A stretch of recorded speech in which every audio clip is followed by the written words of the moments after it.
I'm in the dark. This happened in the 9:32. Good morning, everybody. Nice to see you guys. Glad you guys are here with us as we are starting our new series, Pharisectomy. We're talking about the idea of when we look inward and when we look at ourselves, many times we actually find there are a little bit of that rule follower. Like, we want people to follow our rules. We want people to do the things that we think is right and wrong, and we judge people upon those rules that we may have in our own life. Now, how many of you are rule followers in here? Unapologetically, I follow the rules, and I think everyone else should follow the rules, and if they don't, I don't like them. Anybody at all? Okay.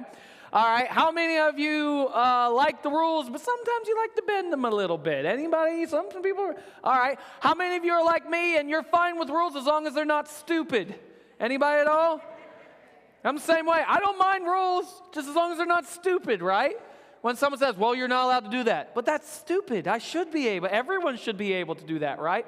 So as we're talking about Pharisectomy, we're talking about the ideas of following rules. This morning we're going to talk about the idea about when rules get in the way, when they actually become a roadblock, when they actually become a problem when it comes to our lives with others, and what it means to actually be a Christ follower when it comes to the rules. Because rules are not bad. Rules are needed, right? We need to have those kind of things. Aren't you glad there are some rules when it comes to driving on the road, right?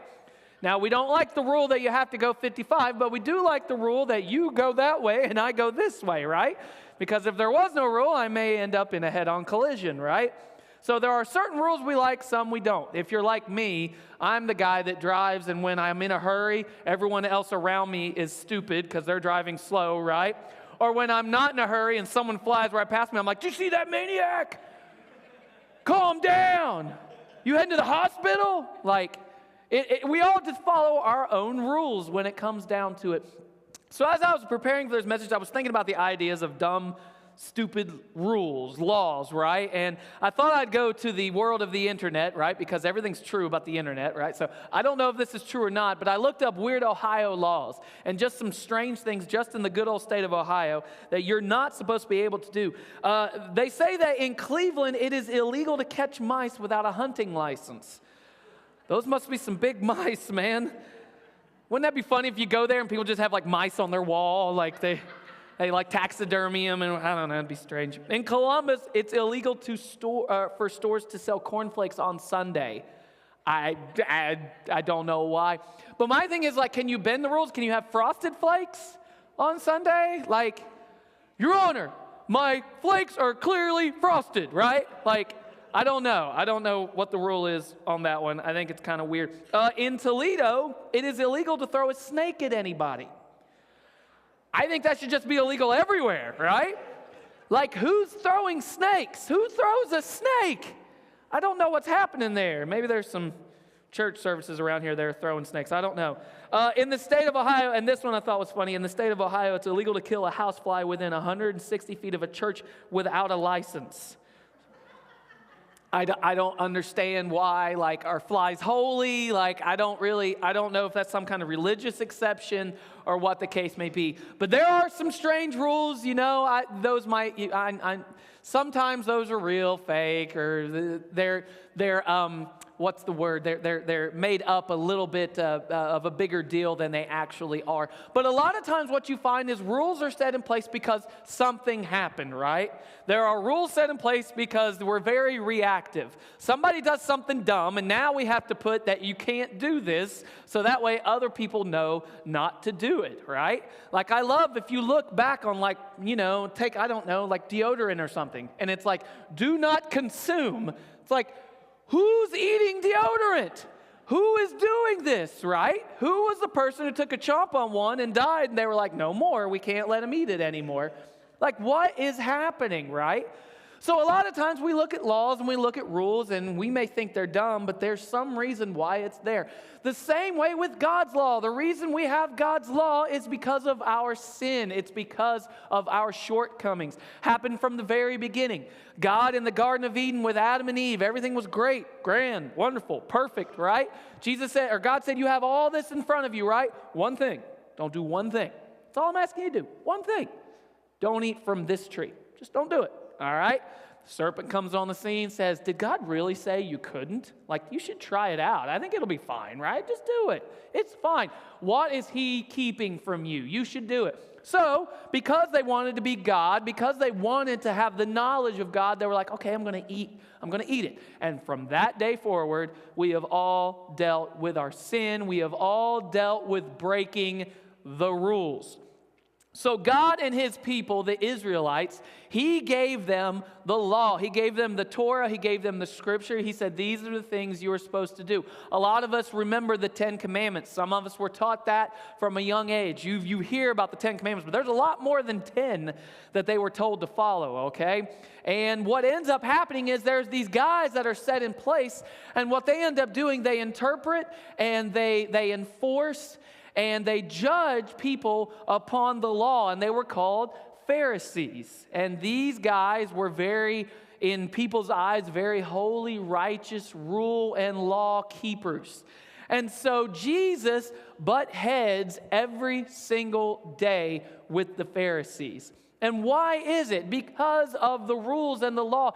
Jesus always pushed it to the limit. Jesus always bent and broke these rules that they had decided was how God operated. And Jesus was always messing with them. Jesus was always getting on their last nerves, and they couldn't stand Jesus. And so we're going to take the next couple weeks to look at some of these stories of the interactions that Jesus had with these Pharisees. And we need to ask ourselves, is there any of this in us? Because let's be honest, what do we all do? When we read the stories of the Pharisees and we read Jesus calling out the Pharisees, calling them hypocrites, and he's calling them these bad dudes, what do we all do? Yeah, that's right. Those Pharisees are the worst people ever. I would never be like that. Oh man, that's me, right? So we need to ask ourselves, is there any of me in this? Is there any of this that I can learn from so that I can start to live God's way? And so if I can, I want to share with you a couple things that I think God shows us in this scripture about what it means to understand when rules, when laws that we keep get in the way. It's very important that you guys see this. So Mark chapter 3, I want to share with you guys this story. Mark chapter 3, Jesus is in the synagogue, and here's what he says. It says, another time, Jesus went to the synagogue, and a man with a shriveled hand was there. Some of them were looking for a reason to accuse Jesus. So they watched him closely to see if it would heal him on the Sabbath, if he would heal him on the Sabbath. Jesus said to the man with the shriveled hand, stand up in front of everyone. Jesus then asked them, which is lawful on the Sabbath, to do good or to do evil, to save a life or to kill? But they remained silent. He looked around at them in anger and deeply distressed at their stubborn hearts, said to the man, stretch your hand. He stretched it out, and his hand was completely restored. Then the Pharisees went out and began to plot with the Herodians on how they might kill Jesus. So Jesus in this time, he's in the synagogue, he's at church, it's Sabbath, it's their holy day, it's their day set apart where they're supposed to rest and they're supposed to worship God, which is a law that God had given to his people. He said, remember the Sabbath, keep it holy. This was something they were supposed to keep. They were supposed to follow that rule. And Jesus comes and he does what he does best, and he starts to bend that rule, and they have seen him do this before. Previously, they saw him do things on the Sabbath that they were like, no, that's not allowed. You're not allowed to do these things. And Jesus looked at him and said, well, I'm the Lord of the Sabbath. You can't tell me what to do on the Sabbath because I created the Sabbath, because I'm God, right? So that's what ends up happening. So they're already on the bad side. So now they get in another instance where they know, they're like, Jesus is going to be the synagogue. So we're going to go to the synagogue the same time he does, all right? And we're going to see if there's anybody out there who looks like they may need a little healing. They may need a little Jesus in their life. And so we're going to corner this guy, and we're going to see if he does anything. And when he does, and we can say, boom, he broke our law, he broke our religious laws, then we got him. We got him exactly where we want him, right? And we can turn everybody on him and say, look, he broke the law. These are the rules. These are the things you're supposed to do. So they got together and they worked this out, and they're like, this is going to be perfect. And Jesus does what Jesus does best, right? When they think they got him, when they think they've cornered him, when they think they got him right where they want him, Jesus does something that is almost confusing to the point that they don't know what to do with themselves. So if I can, really quick, for you and I, let us look at our own lives. Let's look into our own hearts and ask ourselves these questions and see if we line up with the Pharisees at all in this story. So they're trying to corner Jesus. They're trying to put him into a place where now they can judge him. They can do what they want to him. They can get him out of the picture because he's too much of a misfit. He's too much of a problem. He's hanging out with people they don't like. He's telling people that they can be part of the kingdom of God and they don't have any place because they don't follow the rules. We got to do something about this guy. And Jesus does something amazing. Two main things that I want us to understand this morning as we look at this passage. The first thing I want you guys to see is that Jesus corners us all into compassion.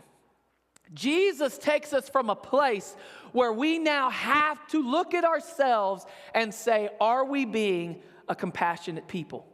Are we being that compassionate person that he wants us to be? Are we showing love the way that he showed love to us first? Right? Jesus corners these guys into a moment where they must show compassion. Now you remember, they're like, there's the guy with the shriveled hand. Here he comes.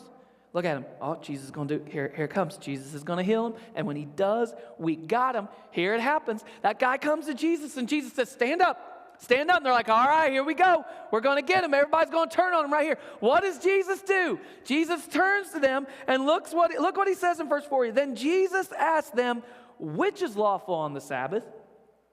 To do good or to do evil? To save a life or to kill?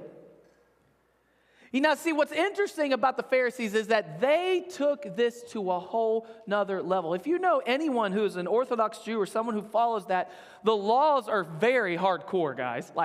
They follow it amazingly. So much so that on Sabbath, on Shabbat, all right, they don't touch buttons, they don't do, it's crazy the stuff they do because that is considered work to them. They're very religious about it. They're very devout to this idea, all right? And it comes from this. It comes all the way back from this, and they follow the rules. So just to give you an idea, right here, we're here on Sunday. This is our day of rest. This is our Sabbath, we call it, all right? And let's say this morning that I'm walking around, and I'm doing something that every one of you think about every time that the guy up here is walking around. What if I fell off these steps, right? You ever think that when someone's up here, they get near and you're like, he might go down. It might happen today, right? I think that all the time. One time I was praying, no joke, I was praying and I was about right here and I was like, I'm going down. I had to back up real quick. But anyways, if I were to fall this morning, and let's say I landed right on my arm, I dislocate my shoulder, okay? If I dislocate my shoulder, which is a bad thing, if any of you had that happen to you, it's very painful, okay? Hopefully you guys would be compassionate and come and help me, right? We get somebody up here to help me out, and they come and check my arm. You in that moment are allowed to help me, check on me. You're to make sure that nothing may happen to where this would cause further injury or infection or anything like that, but you could not pop it back into place. You couldn't do it because it was Sabbath. It was the holy day. That would be considered work if you were to help me.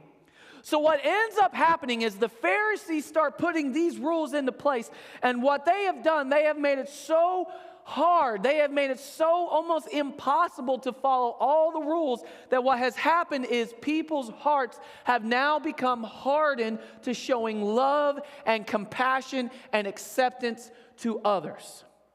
It has become a roadblock to people who need love, who need cared for. This is what their excuse was. This is how people were able to do it. They were like, oh, sir, will you please help me? I'm hungry. I can't help you. You're going to live. You'll make it till tomorrow, and then I'll help you. And then you never see that person the next day, right? So that Jesus recognized this. Jesus saw this was happening. And so in this moment, as they're standing on the Sabbath day in the synagogue, the place where the law is given out, and people know this word for word, verbatim, they know the law. Jesus stands there and he asks them a question, as he always does. And he says, is it lawful to save a life or to kill, to do good or to do evil? Now, if I were to ask you guys that question this morning, you would say, Aaron, that is a very dumb question. Because of course it's lawful to do good. It's not lawful to do bad, right? Of course it's lawful to save a life. You don't kill a life, right? It's not, listen, it's not lawful to kill a life on any day, let alone the Sabbath, right? You don't do that, right? Killing's bad, okay? I know you guys are watching the Dahmer series. Don't watch it. Killing's bad, all right? Honestly, think about it, guys. This is a layup question. It's a dumb question, right? I could bring up a kindergartner and they could answer this question for me. Should I kill or save a life? I hope they don't say kill, because then we might need to talk with the parents. Honestly, it's an easy question. It's a layup for these guys. They should be able to do this. What Jesus is doing is he is taking them and saying, look, you must now in this moment answer for me. Are you supposed to show love? Are you supposed to show care? Or are you supposed to think about this idea of death and destruction? What are you going to do in this moment? Jesus is cornering these guys because of their rules into a moment where they must show compassion. Have you ever been in that point in your life where God has had to put you and shove you into a place where it's like you have no choice, you better show compassion? A couple weeks ago, I was at Walmart, which you got to have a lot of compassion to go to Walmart these days, right? I'm in Walmart, and I go to one of the checkout lines, and I try my best as long as it's not out all the way out. I want to go to one of the regular ones instead of the self. Who's my, just holding on to those regular lines instead of the self-checkouts? Anybody else? Okay, I try, all right? But sometimes you're like, I'm in a hurry, I'm going self-checkout, all right? So I'm trying to go through the regular line, and I got a lot of stuff. And the lady she's doing her thing, and I get up there, and I say, standard, hey, how you doing? You just say that to whoever. And she's like, well, I'm doing all right, I guess. And I'm like, that wasn't a great answer, but whatever. I'm going to ignore it, right? So then they just keep scanning my stuff, and you could just tell she just had this, something was going on, and she wanted me to, ask more, to push more, right? And everything within me that day was like, nope, I ain't doing it. I don't want to. I would love to tell you that I was this great pastor, and I was like, young lady, how can I serve you today? That's what I want to tell you that I did, but I didn't. I wanted to get out of there, right? I had a bunch of stuff. I had stuff I had to do. I wanted to get out of there. So get everything in, and you can just tell, she is distraught about something. And I felt like no one had asked her that day how she was doing. So I'm like, okay. Get all my stuff. And I'm literally pushing my cart away, and I'm not joking, guys. I wouldn't just say this because I think people use these kinds of phrases all the time, and I think we abuse it very often. But someone told me, you idiot, turn around and ask her if she needs anything. And I was like, I had to stop in my tracks. And I was angry, guys. I was angry. I had stuff I had to do. I didn't want to go. So I turned my car around, and I asked her, I said, listen, ma'am, I just want to let you know, this may seem weird, strange, I don't know, but I'm a Christian, and I just felt like God wanted me to ask you if you're all right, if I could pray for you about anything. And I wasn't there very long because there was someone in the line, because she was had to keep working. So I waited. She got the first person out of the way really quick. It was really easy. Just had a couple things. And then she started just sharing with me really quick. She was very vague, but she just shared with me really quick and just told me how appreciative she was that because she basically said she was a Christian but was struggling with her faith. And I don't know. It was just one of those things where at the end, I'm like, well, and I'm like, Jesus, but I was like, this is what God does to us, guys. Times where we want to be cold-hearted, times where we want to be just all about ourselves, times where we want to be so hard of heart. Jesus, if you are a true Christ follower, if you're trying to be a God pleaser, when you're trying to be a hope dealer, what's going to happen is God is going to corner you into a moment where you show the love of Him and His Son to other people, and you have no other choice but to show compassion. But here's where it changes. Because Jesus corners us in that moment.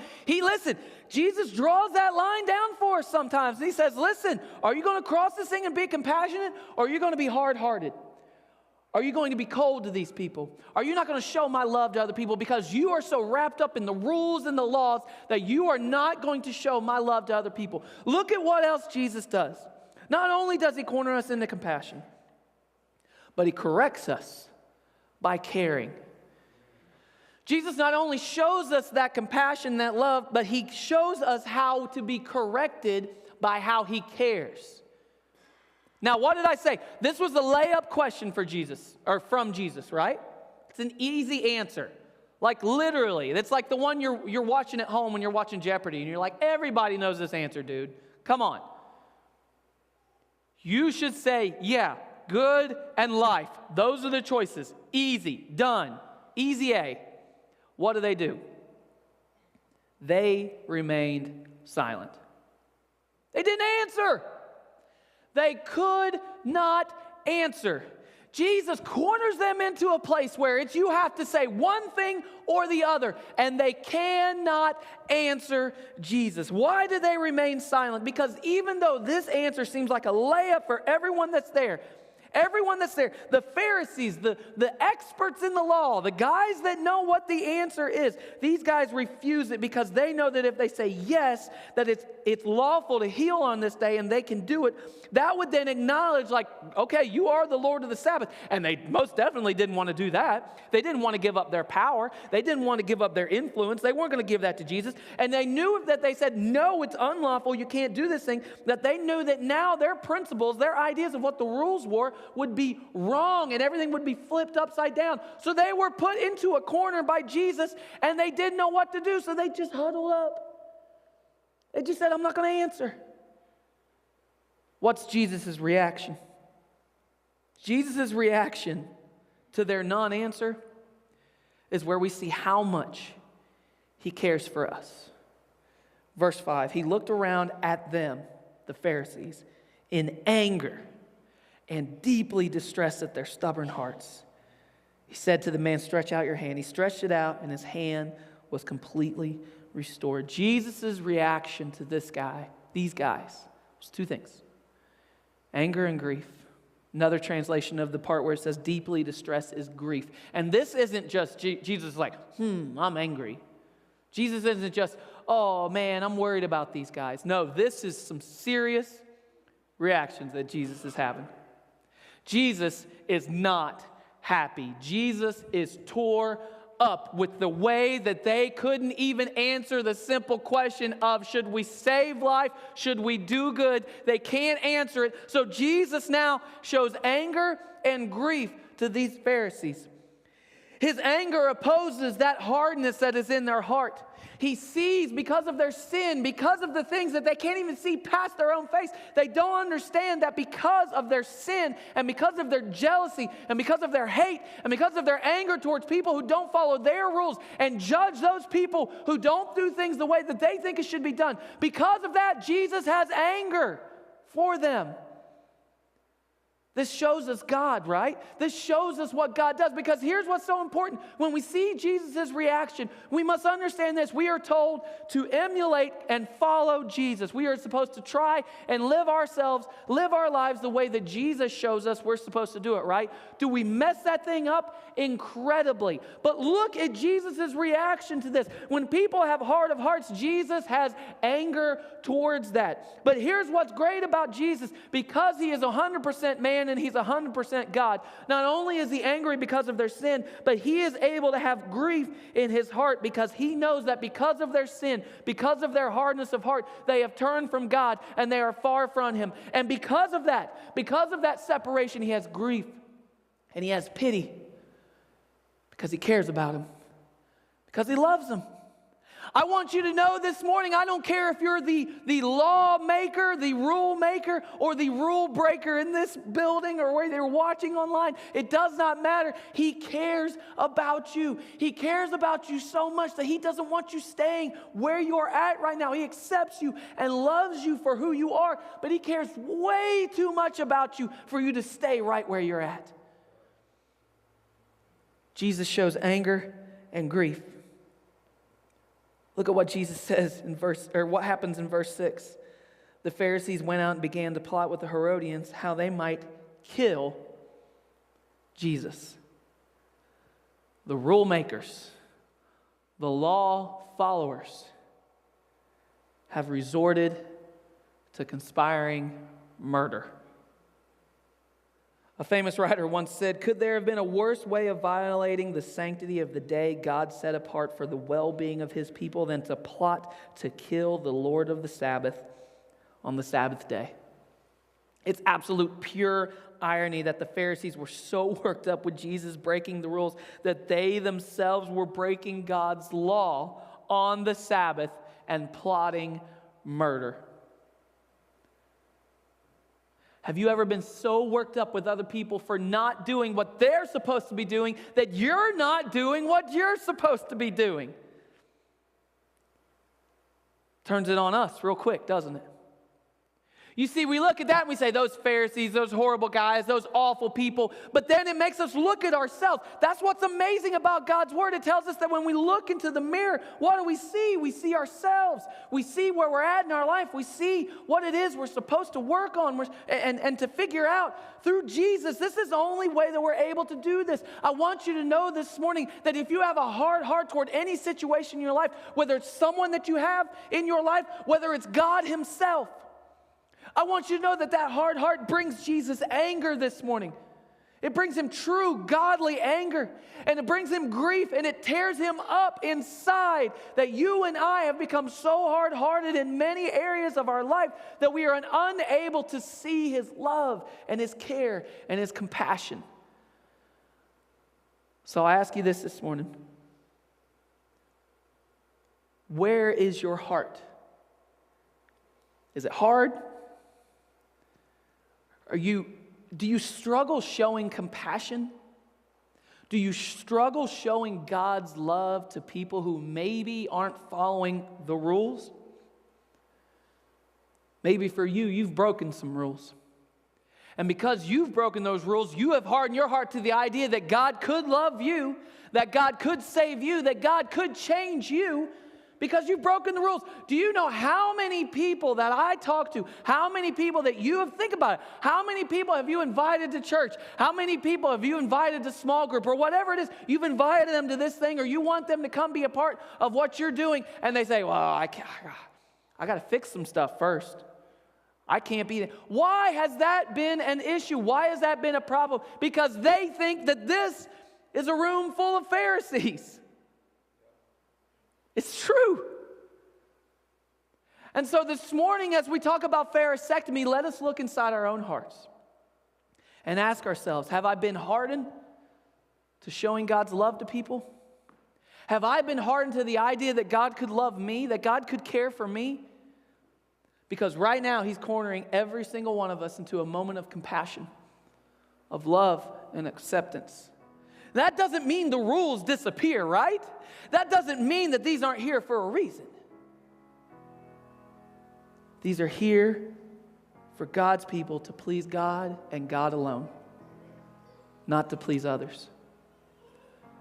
So this morning, if we can, let's take just a moment and close our eyes and bow our heads and pray to God as He's shown us His truth, what it truly means to not let those rules get in the way. If that's you this morning, you say, Aaron, I really just need prayer that I would soften my heart about a situation, whether it's at work, whether it's at school, whether it's at my job, whether it's with a relationship with someone in my life. I don't want to have a hard heart anymore. Would you pray for me that God softens my heart this week? Is there anybody this morning, really quick, hand up, hand down, so I could just pray for you that you say, I need my heart softened this week. Anybody? I see your hand. Anybody this morning? Thank you. I see those hands. Thank you so much. Anybody else this morning? I want to, yep, thank you. Anybody else? Thank you for being honest. Thank you for being open this morning. Maybe this morning one of you need Jesus. Maybe someone listening online needs Jesus. It's never too late. Maybe you're one of those people who have hardened your heart to the idea that God could love you, but that's not the case. He died for the rule makers and the rule breakers. And so this morning, as He shows compassion to you, you can pray to Him and trust Him. Put your faith in Him. You can pray something like this. You can have a conversation with Him. You can say, God, I know that I'm a sinner. I know that I've messed up. I've had a hard time forgiving myself. But God, I know that You have forgiven me through Your Son, Jesus. I ask right now that You forgive me for where I've messed up. I want to turn away from those things. I want to follow You. Thank You for loving me. Thank You for dying for me. I want to live a life for You. This morning, if that's you, online, in the house, wherever you're at right now, I want you to reach out to someone in this church, someone who's sitting around you, one of the leaders, is they're going to be out front. Reach out to us online, message us. Let us know what Jesus did for you, because the Bible tells us that we need to share that with other people, because that is good news. Father, thank you for this day. Thank you for this chance to be able to learn from your truth. Help us to live it out. Help us to leave this place, go into others, knowing that we were made for more than just walking in and out of here, but God, to go out and make disciples, understanding that sometimes our hearts need softened. We love you. We thank you. We praise you. We ask all these things in Jesus' name. And amen. Guys, thank you so much for being here this week. We hope you have an amazing week, and we hope you come back next week as we continue our pharisectomy series. Have a great